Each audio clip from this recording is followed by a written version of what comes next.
How to create sticky elements in Squarespace. To do that, click on this add block option and then just choose in here an element that you want to be sticky.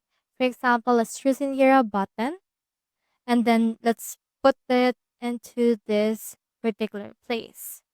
Now let's double click it and then put in here a text that will be right here. Then click on this design and you can also put in here a design or this button. So you click on this edit button styles if you want to as well. For example, you want it to have a color, you can choose in here some button facts as well. Now, for example, you're already done with that. Now, next thing we need to do is we need to click on the that element again. Then click onto this pin icon.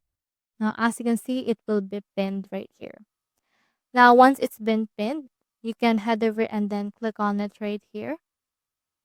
And then you can also choose in here some pin on bottom scroll, some pin to center on scroll, or this pin to top on scroll.